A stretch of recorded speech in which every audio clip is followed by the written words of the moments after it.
नमस्कार, मैं हूं संजय शर्मा। आप देख रहे हैं 4 PM यूपी।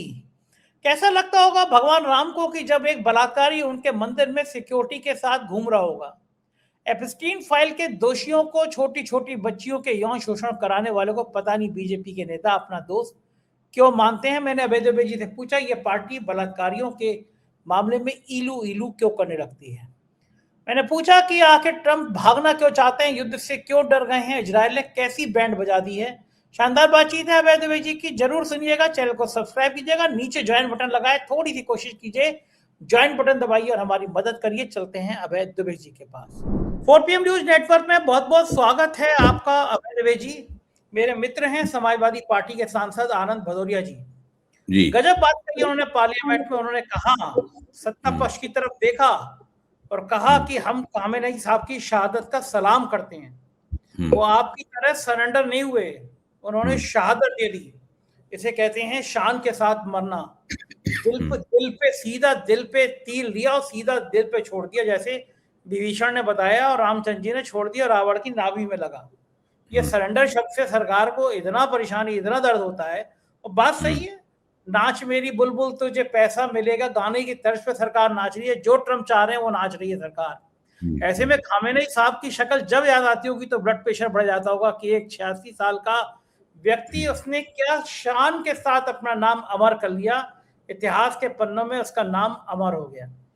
कैसे लगता होगा जब ऐसी बातें आती होंगी, सरेंडर, प्रधानमंत्री सरेंडर कर दिया, क्या दिल पे क्या बीतती होगी। भाई, राहुल गांधी का तो नारा ही है नरेंद्र सरेंडर, और वो काफी अरसे से ये नारा लगा रहे हैं। और नरेंद्र मोदी, जाहिर है नरेंद्र मोदी के कानों में जब ये नारा पड़ता होगा तो उनका खून सूख जाता होगा, गुस्से के मारे, झल्लाहट के मारे, और मनी मन ये भी सोचते होंगे कि कहाँ हम फंस गए। फंसे वो दरअसल कहाँ हैं, इस बात को देखना चाहिए। फंसे वो वहां पर हैं जहां पर मुकाम है डोनाल्ड ट्रंप का। जब डोनाल्ड ट्रंप के पहले शासनकाल के अंदर नरेंद्र मोदी ने उनसे यारी बनाई थी, दोस्ती बनाई थी नरेंद्र मोदी। उसके बाद में नरेंद्र मोदी ने सोचा कि ये आदमी दूसरा चुनाव भी जीतेगा, तो वो गए अमेरिका, हाउडी मोदी किया और उनका हाथ उठा के कहा, अब की बार ट्रंप सरकार। पहली बार एक देश के प्रधानमंत्री ने किसी दूसरे देश में जाकर वहां के राष्ट्राध्यक्ष, वहां के प्रधानमंत्री या राष्ट्रपति का चुनाव प्रचार किया। और ये बात जब कितने बार मैं टीवी पे कह चुका हूं, और बीजेपी वाले इस बात को लेकर काफी चिढ़ जाते हैं, इस बात को लेकर, और तरह तरह के तर्क ढूंढ लाते हैं कि नहीं ये बात नहीं थी, वो बात नहीं थी, इस तरह की बात करते हैं। जाहिर है निर्लज्जता का चारों तरफ बोलबाला है, उनको समझ में नहीं आती कि वो आत्मसम्मान और निर्लज्जता, इन दोनों के बीच का अंतर ये सब लोग भूल चुके हैं। ये लोग सोचते हैं कि केवल टीवी के ऊपर कलाबाजियां खाने से उनका काम चल जाएगा, तिकड़म करने से उनका काम चल जाएगा। मीडिया पे कब्जा कर रखा है, इसलिए उनसे कोई जवाब सवाल नहीं करेगा।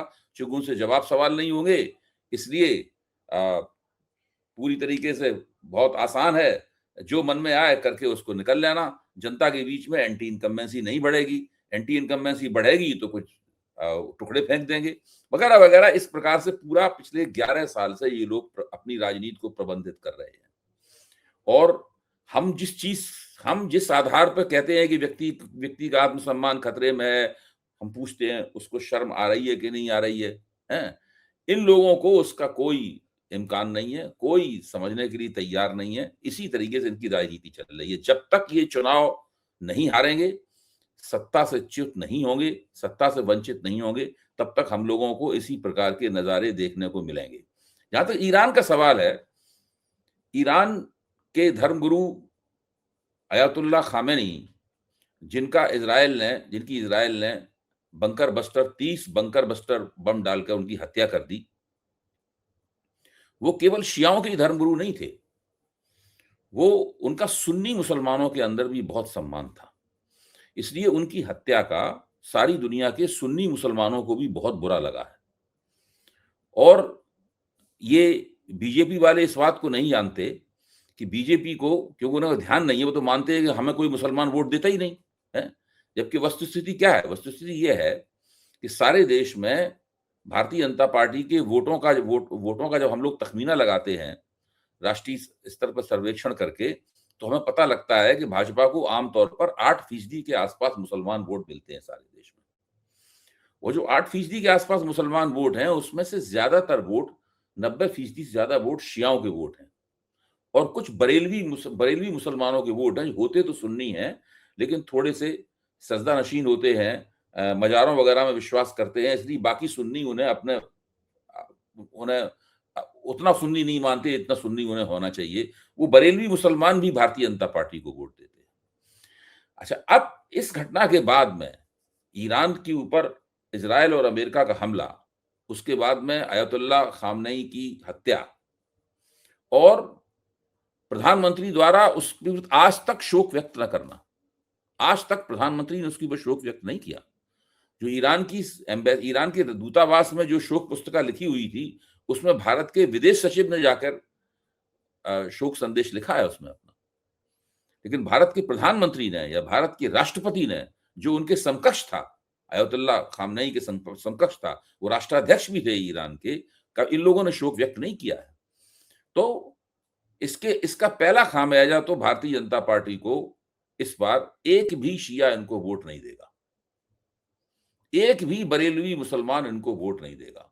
मुसलमानों के जो 8% वोट मिलते थे वो उनको नहीं मिलेंगे। पहला उन्होंने चुनावी नुकसान अपनी इस घटिया किस्म की विदेश नीति के चक्कर में पहला तो उन्होंने ये कर लिया है और अभी तक उन्हें इस चीज का एहसास नहीं हो पाया है, क्योंकि लगता है कि चुनाव तो बहुत दूर है। सबसे पहले तो उत्तर प्रदेश चुनाव में ही झटका लगेगा कि उत्तर प्रदेश में अवध प्रांत में और लखनऊ में बहुत बड़े पैमाने पर शिया हैं।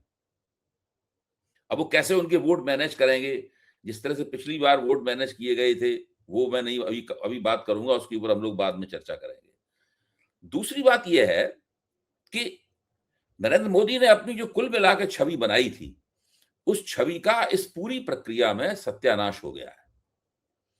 जहां तक ईरान, एक बार बार बार नरेंद्र मोदी पे आता हूं, फिर बार बार ईरान जाता हूं, इसलिए क्योंकि इन दोनों के बीच में एक तुलनात्मक व्याख्या करना बहुत जरूरी है। जो शिया बिरादरी है मुसलमानों की, इसकी विशेषता यह है कि ये लोगों की कुर्बानी में बहुत आस्था है, क्योंकि हजरत इमाम हुसैन की जो कुर्बानी हुई थी ना, उसका शोक वो लोग हर साल मनाते हैं मुहर्रम के दौरान। कुर्बानी में बहुत आस्था है, तो कुर्बानी देने को वहां बहुत ऊंचा दर्जा वहां पर प्राप्त है। तो जो इमाम अयतुल्लाह खामनेई की कुर्बानी हुई, उसके बाद दूसरे तमाम ईरान जो इजराइल के और अमेरिका के हमलों में कुर्बानी अपनी दे रहे हैं, इस चीज से उन लोगों का जो संकल्प है उनसे लड़ने का, वो संकल्प कम नहीं होता, बल्कि वो संकल्प और ज्यादा उनका बढ़ता संकल्प है। और आज स्थिति क्या है, इस चीज को देखकर अमेरिका भी घबरा रहा है और इजराइल भी घबरा रहा है। इन लोगों की समझ में नहीं आ रहा है कि आप इस युद्ध को बंद कैसे करें। इसलिए डोनाल्ड ट्रंप अपनी तरफ से कहने लगे हैं कि वी हैव अचीव्ड इनफ, हमने पर्याप्त रूप से उपलब्धियां हासिल करनी है। जबकि मुख्य तौर पर उन्होंने दो कारण बताए थे। एक ये था कि ईरान में सत्ता का परिवर्तन, एक कारण ये बताया था। दूसरा कारण उन्होंने बताया था कि ईरान का जो एटॉमिक कार्यक्रम है, उस एटॉमिक कार्यक्रम को पूरी तरीके से खत्म करना। ये दावा वो जून में जो 12 दिन का हमला चला था उसमें भी कह चुके हैं। वो भी सब बातें उनकी गलत निकली। इस बार भी गलत बात करे। अब देखिए, सत्ता में कोई परिवर्तन नहीं हुआ, ईरान में सत्ता में परिवर्तन नहीं हुआ। सत्ता में परिवर्तन का मतलब यह है क्या कि अयतुल्लाह खामनेई की शहादत हो गई तो उनके बेटे को उनकी जगह बैठा दिया गया। अगर इसको वो सत्ता परिवर्तन कहते हैं तो ये तो सत्ता परिवर्तन हुआ, लेकिन ये सत्ता परिवर्तन वो सत्ता परिवर्तन नहीं है जिसके लिए उन्होंने युद्ध की शुरुआत की थी। तो मुझे लगता है और भी दूसरे डिफेंस जो प्रतिरक्षा विशेषज्ञ हैं उनको भी ये बात लग रही है, दूसरे राजनीतिक समीक्षकों को भी ये बात लग रही है कि कल की तारीख से, गुजरे हुए दिन की तारीख से डोनाल्ड ट्रंप उस एग्जिट डोर को तलाश रहे हैं कि किस तरीके से इस युद्ध से निकला जाए। उनके सलाहकारों ने उनसे कह दिया कि अगर ज्यादा दिन तक युद्ध चला तो आप सारी दुनिया को एनर्जी के संकट में झोंक देंगे। अमेरिका में एनर्जी संकट तो नहीं आएगा, क्योंकि अमेरिका अपनी जरूरत का सारा तेल अमेरिका के अंदर से ही पैदा कर लेता है, उसको बाहर से तेल आयात करने की जरूरत नहीं होती। वो तो खुद ही तेल का निर्यात भी तेल बेचने की भी कोशिश करता है अमेरिका। लेकिन बड़े पैमाने पर व्यापार का नुकसान होगा, महंगाई बढ़ेगी बड़े पैमाने पर और अमेरिकी अर्थव्यवस्था को बहुत नुकसान होगा। ये नुकसान होना शुरू हो गया है, ये बता दिया है। और अमेरिका के जितने भी सहयोगी हैं, सहयोगी राष्ट्र हैं, उनमें भारत भी एक है, उनको भी बहुत बड़े पैमाने नुकसान हो रहा। कोई नहीं चाहता युद्ध जारी रहे। मेरे ख्याल से इस वक्त अगर कोई एक व्यक्ति अभी पूरी तरीके से युद्ध को बंद करने के बारे में नहीं सोच पाया है तो वो बेंजामिन नेतान्याहू है। वो उन्होंने अभी तक इस बात का संकेत नहीं दिया है, लेकिन डोनाल्ड ट्रंप जिस तरह बोल रहे हैं उससे वो संकेत मिलने शुरू हो गए हैं कि वो युद्ध कैसे बंद किया जाए, कैसे एक इस तरह का फार्मूला निकाला जाए जिससे इज्जत बच जाए और ये दावा कर सकें कि हम जीत गए, उसका पूरी पेशबंदी करनी उन्होंने शुरू कर दी है। लोग तो यहां तक मानते हैं कि शायद 3 या 4 दिन के अंदर डोनाल्ड ट्रंप हो सकता है कि अकेले ही युद्ध बंद करके बैठ जाएं। इस बात की भी चिंता न करें कि बेंजामिन नेतन्याहू ने युद्ध बंद किया है कि नहीं किया है और इजराइल और ईरान अकेले ही युद्ध में रह जाएं। अब देखिए आज क्या हुआ। आज ईरान ने बहुत जम के तेल अवीव के ऊपर हमले किए। पहले क्या हो रहा था कि इजराइल का जो एयर डिफेंस सिस्टम था वो ईरान की बहुत सी मिसाइलों को या तो रोक लेता था, इंटरसेप्ट कर देता था, या वो रास्ते से भटक जाती थी। लेकिन धीरे धीरे ईरान ने इस प्रकार की प्रभावी मिसाइलें दागी हैं, क्लस्टर बमों का इस्तेमाल किया है। शायद इसमें निश्चित रूप से रूस की तरफ से और चीन की तरफ से उसको कुछ तकनीकी मदद भी प्राप्त हुई होगी कि उन्होंने इजराइल के एयर डिफेंस सिस्टम को, इसको आयरन डोम कहा जाता है, उसको बार बार उन्होंने वेदना शुरू कर दिया है। अब टीवी स्क्रीनों पर भी जो सीन पहले दिखाए जाते थे वो सीन भी धीरे धीरे करके बदल रहे हैं। अब वो सीन क्या बदल रहे हैं कि जो मुश्तबा खामनेई हैं, जिनके बारे में कहा जाता है कि जैसे चुने गए वैसे ही वो घायल भी हो गए एक हमले में, तो वो मुश्तबा खामनेई अपनी पगड़ी लगाए हुए और अपना काला चोगा पहने हुए वो ईरान के तेहरान के खंडरों के ऊपर आगे बढ़ रहे हैं। एआई से बनाई हुई तस्वीर है और नीचे लिखा हुआ है कि मैं घायल हूं इसलिए घातक हूं। नीचे लिखा हुआ आ रहा है, ये टीवी स्क्रीन का चित्र है, मैं घायल हूं इसलिए घातक हूं। इस प्रकार में टीवी स्क्रीन की भाषा भी बदल रही है क्योंकि लोगों को लग रहा है। और जब जब ईरान को लगा कि डोनाल्ड ट्रंप इस युद्ध से निकलने के लिए पतली गली तलाश रहे हैं, तभी ईरानियों ने जम के कहना शुरू किया कि युद्ध शुरू आपने किया था, खत्म हम करेंगे। ये हम तय करेंगे कि युद्ध कैसे और कब खत्म किया जाए, किन शर्तों पर किया जाए।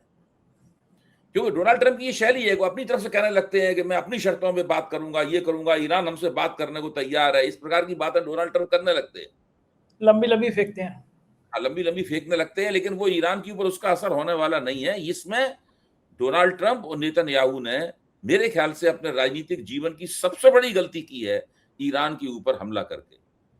पिछली बार जब 12 दिन तक ईरान के ऊपर हमला चला था, उसके बाद डोनाल्ड ट्रंप ने अपने आप ही हमले करने बंद कर दिए थे। इस बार तब तक वो बहुत सारी समस्याओं में नहीं फंसे थे। पिछले साल जून में किया था ना हमला, बहुत सारी समस्याओं में नहीं फंसे थे। उस वक्त इनको ये लगा था कि ईरान के अंदर ही चूंकि इस्लामिक सरकार बहुत अलोकप्रिय हो रही है, तो उसके खिलाफ एक बगावत होगी और उस बगावत के चलते ये सत्ता अपनी जगह से हिल जाएगी और हमें उसमें हस्तक्षेप करके अपने मन की सत्ता बनाने का मौका मिलेगा। बगावत हुई बहुत बड़ी और बहुत जबरदस्त बगावत हुई। खामनेई सरकार ने उस बगावत को बड़ी बेरहमी से कुचला, ये भी बात सही है। लोकतंत्र की मांग करने वाले आंदोलनकारियों को बहुत बड़े पैमाने पर उनको सताया गया और उनकी हत्याएं भी हुई, इसमें कोई शक नहीं। लेकिन ऐसा कुछ नहीं हो पाया जिससे ईरान की जो सत्ता थी, जो अयातुल्लाहों की सत्ता थी, अयातुल्लाहों की सत्ता हिल जाती या उसका कोई विकल्प वहां पर खड़ा हो पाता। उसी वक्त अयातुल्लाहों के खिलाफ बगावत करने वाले लोग सोच रहे थे कि शायद अमेरिका अब हस्तक्षेप करेगा। अगर उस वक्त ये हस्तक्षेप करते जिस वक्त वो बगावत चल रही थी, तो हो सकता है कि इनको कोई ओपनिंग मिलती वहां पर, लेकिन इन्होंने उस वक्त रणनीतिक रूप से हस्तक्षेप करना उचित नहीं समझा। ये सोचते रहे कि अंदर से ही कुछ बगावत ऐसी हो जिससे अयातुल्लाहों की सत्ता हिल जाए, लेकिन ऐसा नहीं हो पाया। आज स्थिति यह है कि इन्होंने इतना जबरदस्त हमला किया, उस हमले की वजह से इनके खिलाफ जो बागी तत्व थे वो भी शांत हो गए, क्योंकि सोच रहे थे कि अब विदेशों से हमला हो रहा है, अब हम अंदर यहाँ से बगावत कैसे करें। इस चक्कर में वहां पर राष्ट्रवाद के नारे के तहत काफी एक तरह की अयातुल्लाहों से नाराजगी के बावजूद भी एक तरह की नाराजगी, एक तरह की एकता भी बनी। तो इस चक्कर में क्या हुआ है कि इजराइल और अमेरिका दोनों फंस गए। अच्छा, अब ईरान की सरकार को इस बात का और उसके रणनीतिकारों को पहले से अंदाजा था कि हमला होगा। वो दरअसल इंतजार कर रहे थे हमले का। वो जानते थे कि उनके पास कोई बहुत बड़ा एयर डिफेंस सिस्टम नहीं है। वो जानते थे कि उनके पास एयर फोर्स भी नहीं है, और उन्होंने एयर फोर्स बनाई भी नहीं थी। जो शाह के जमाने के ही विमान थे पुराने किस्म के, उनमें कोई दम नहीं थी, उनको एयर फोर्स नहीं कहा सकता है। थल सेना उनके पास बहुत जबरदस्त है ईरानियों के पास, लेकिन वो जानते थे कि थल सेना का इस्तेमाल नहीं होगा, क्योंकि थल सेना जब हमला करेंगे तभी इस्तेमाल होगा। लेकिन उनके पास एक मिसाइल दागने का एक पूरा कार्यक्रम था, मिसाइलों के जरिए आक्रमण करने का और ड्रोन्स के जरिए आक्रमण करने का था। उन्होंने उसको सुरक्षित रखा, उन्होंने उसको मजबूत किया, और उन्होंने ये भी सब तय कर लिया कि हम कहां कहां दागेंगे इनको। सबसे पहले उन्होंने मिडिल ईस्ट में जहां जहां अमेरिका के अड्डे थे, उन अड्डों के ऊपर जबरदस्त प्रहार किया। अमेरिका की जहां जहां पर बंदरगाहों पे बंदोबस्त थे, उनके ऊपर उन्होंने प्रहार किया, और पूरी तरीके से मिडिल ईस्ट में अमेरिका की जो गतिविधियां थी, उन गतिविधियों को लकवाग्रस्त कर दिया अपने हमलों से।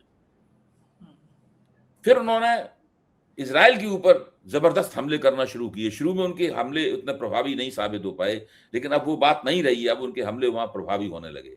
नेतन्याहू किसी बंकर में छिपे हुए, ये बात मैंने कल भी आपसे कही थी, और अभी तक नेतन्याहू प्रकट नहीं हुए हैं, उनको पब्लिक में नहीं देखा जा रहा है, वो कोई वक्तव्य वगैरह नहीं दे रहे हैं।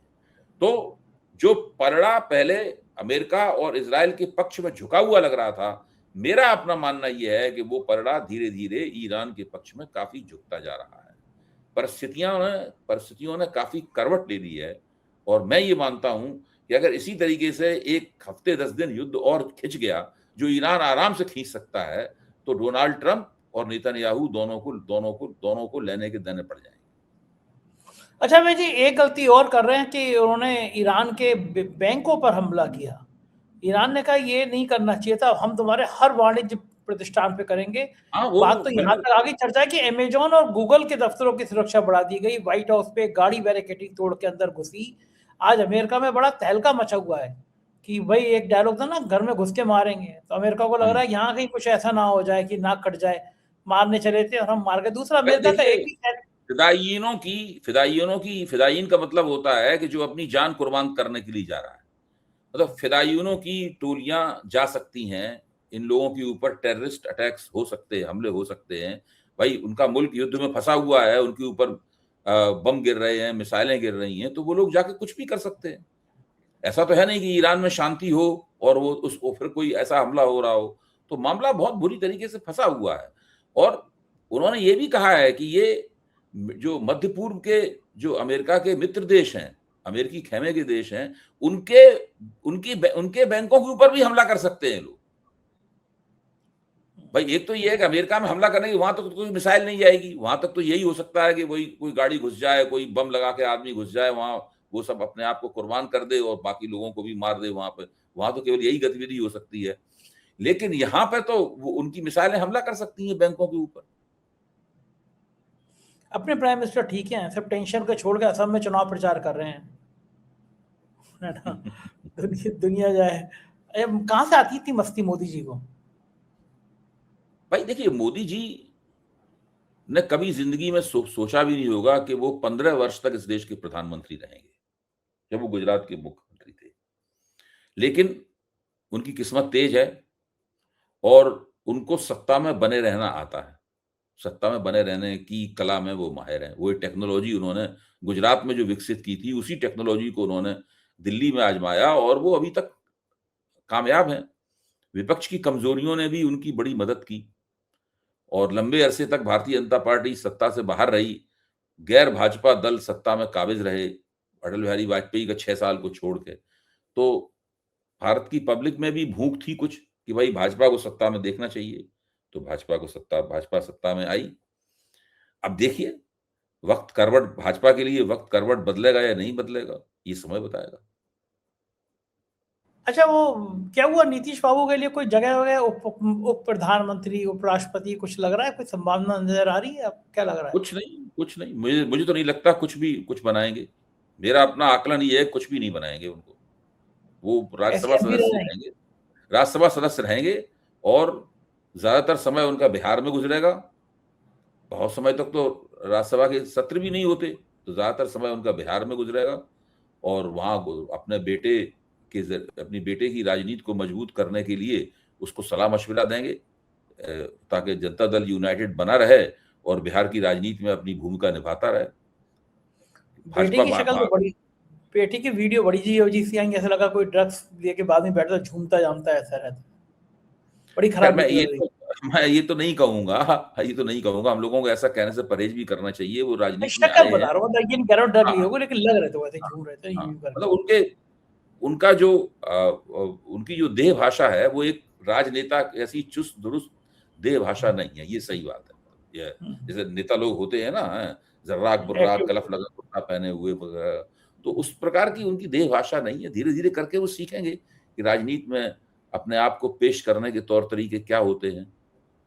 उन्हें तो काफी लंबा समय लगेगा, क्योंकि नीतीश कुमार के जब अच्छे दिन थे, बहुत जब उनका स्वास्थ्य वगैरह ठीक होता था, तो उस वक्त तो राजनीति से वो बिल्कुल बाहर रहे, उनका नाम भी नहीं कभी सुना गया आखिरी दौर को छोड़। तो नीतीश बाबू जिंदगी भर जिस परिवारवाद को गाली देते रहे और आखिर में आके वो इसी परिवारवाद को गले लगा लिया।